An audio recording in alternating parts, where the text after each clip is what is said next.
Assalamualaikum warahmatullahi wabarakatuh. Perkenalkan, nama saya Reska Septia Nugraha, NPM 1032-2014. Saya dari kelas C4 Manajemen. Di sini saya akan sedikit mengulang kembali materi 1 sampai pertemuan 5 untuk memenuhi evaluasi tengah semester Pendidikan Agama 3. Untuk materi yang pertama ada Ma'rifatullah, yaitu mengenal Allah. Kepentingan mengenal Allah, mengetahui, mengenal, dan mempelajari tentang Allah Ta'ala tentu sangat penting bagi kita. Manusia sangat berkepentingan untuk mengetahui siapa penciptanya dan untuk apa ia menciptakan. Definisi yang lain, bahwa mengenal Allah bukanlah mengenal zat Allah karena hal ini tidak mungkin terjangkau oleh kapasitas manusia yang terbatas. Untuk selanjutnya di sini ada beberapa dalil. Yang pertama ada dalil nakli, yaitu nas yang tertulis dalam kitab. Quran Surat Al-An'am dalam tafsir Al-Jalalain diterangkan bahwa ayat ini turun ketika orang-orang kafir berkata kepada Nabi Muhammad SAW, "Bawalah saksi kepada kami terhadap kenabianmu karena ahli kitab mengingkarimu." Ayat ini menegaskan bahwa Al-Quran yang diturunkan Allah Ta'ala kepada Nabi Muhammad SAW sudah cukup menjadi penjelasan akan kebenaran risalah yang dibawanya. Untuk dalil kedua ada dalil akli, akal dan logika. Akan semakin terbukti kebenarannya dengan dalil akli yang diperoleh dari ayat-ayat kauniyah alam semesta. Oleh karena itu Allah mendorong kita untuk memperhatikan dan memikirkan alam semesta yang maha luas ini.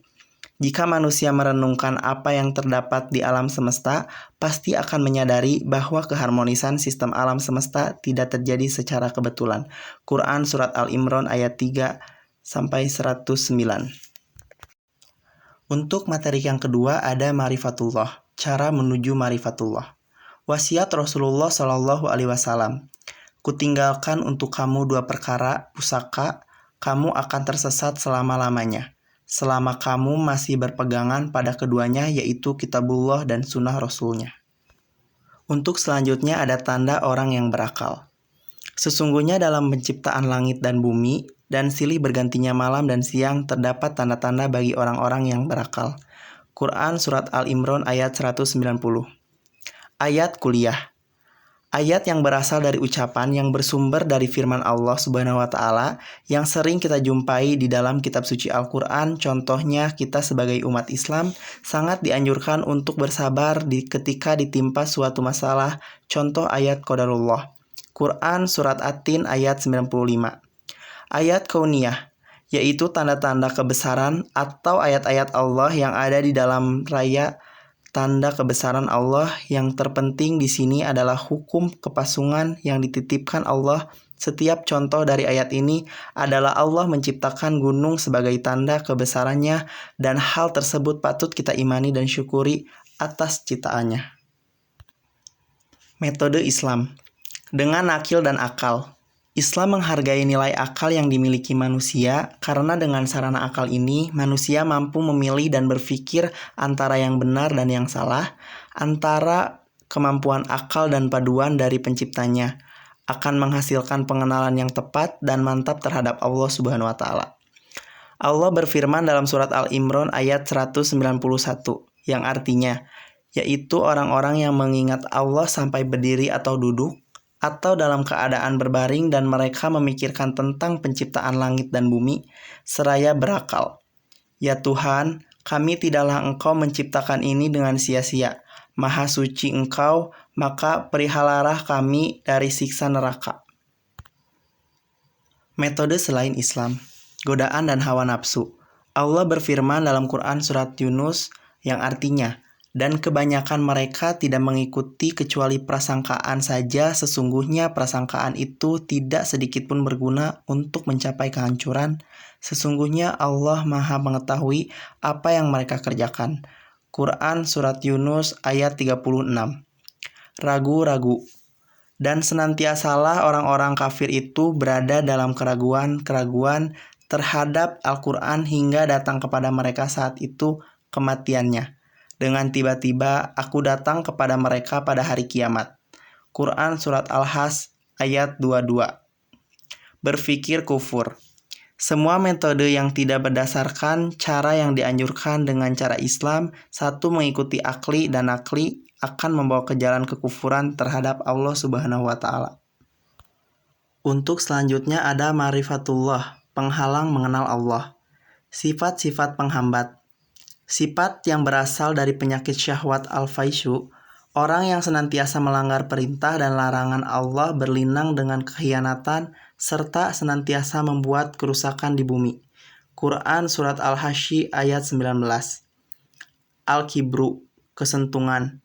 Suatu sikap di mana hati seorang ingkar dan selalu membantah terhadap ayat-ayat Allah Subhanahu wa Ta'ala. Quran Surat Al-Mu'min ayat 35. Az-Zamu, kezoliman. Quran Surat As-Sajadah ayat 22.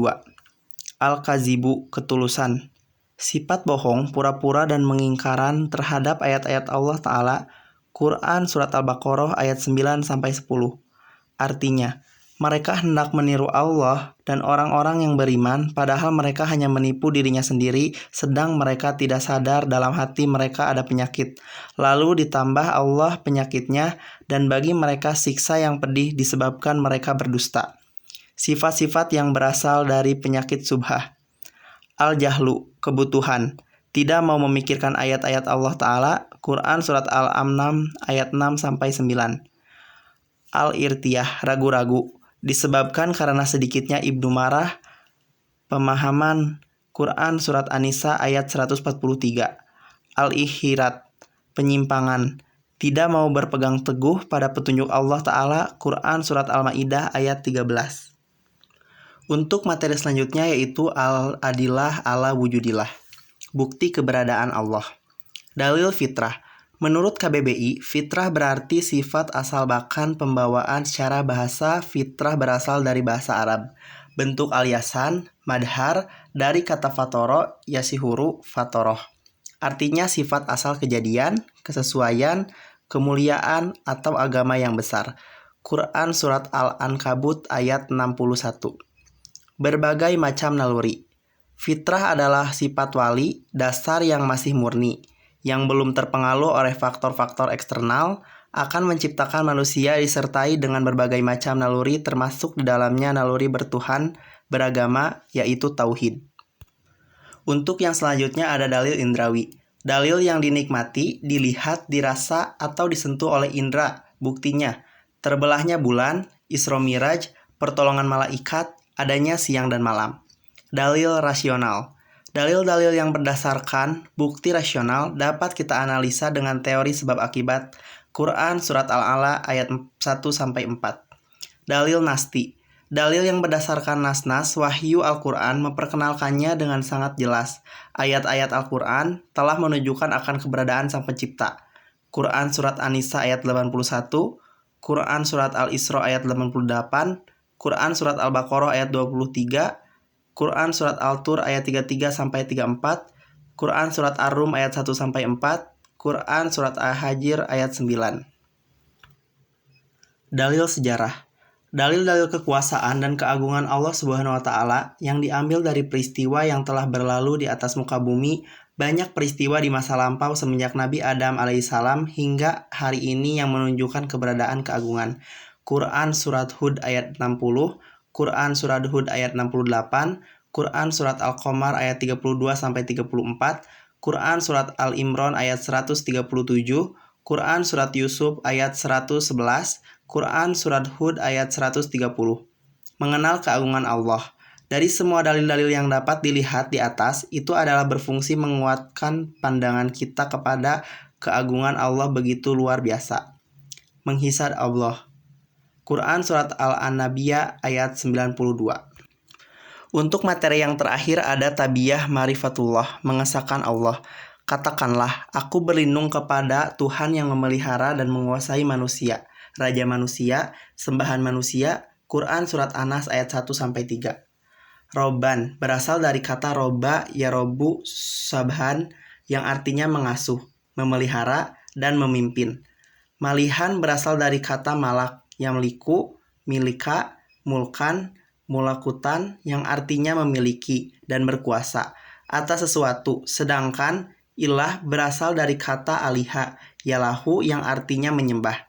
Sebagai muslim, kita wajib meyakini tauhidullah.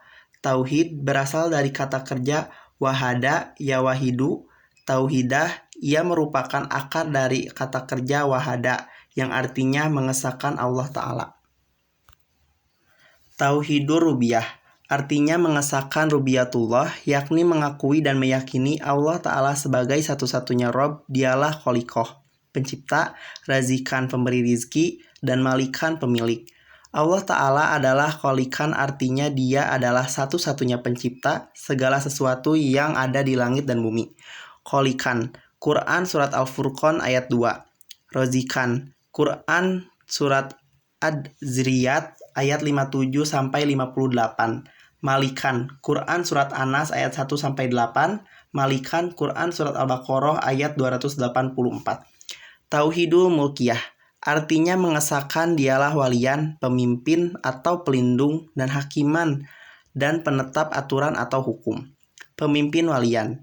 Allah adalah walian, artinya dia adalah satu-satunya pemimpin dan pelindung yang hakiki. Quran Surat Al-A'raf ayat 7-196. Pembuat hukum, hakuman. Allah adalah hakiman, artinya dia adalah satu-satunya pembuat hukum atau ketetapan tentang segala sesuatu yang berkaitan dengan akikah dan ibadah ataupun syariah dan muamalah. Prinsip ini kita simpulkan dari firman Allah Quran Surat Yusuf ayat 40. Perintah amiran. Konsekuensi dari pengakuan Allah Ta'ala sebagai hakiman adalah keyakinan bahwa tidak ada yang berhak menentukan aturan-aturan kecuali Allah Ta'ala. Quran Surat Al-A'raf ayat 54. Tauhidul uluhiyah artinya mengesahkan uluhiyah, tuliyah, yakni dialah satu-satunya khayalan yang mahbutan. Allah adalah kuyatan, artinya dialah satu-satunya tujuan dan orientasi dalam kehidupan ini hanya kepadanya. Kita bersembah, seluruh ibadah kita tujuan, goyah. Ayat 162 yang artinya, katakanlah sesungguhnya sembayangku, ibadahku, kehidupanku dan matiku hanya untuk Allah Tuhan semesta alam. Quran Surat Al-An'am ayat 162. Tauhidullah ini diproklamasikan oleh setiap muslim dengan kalimat yang ringkas dan padat. La ilaha illallah.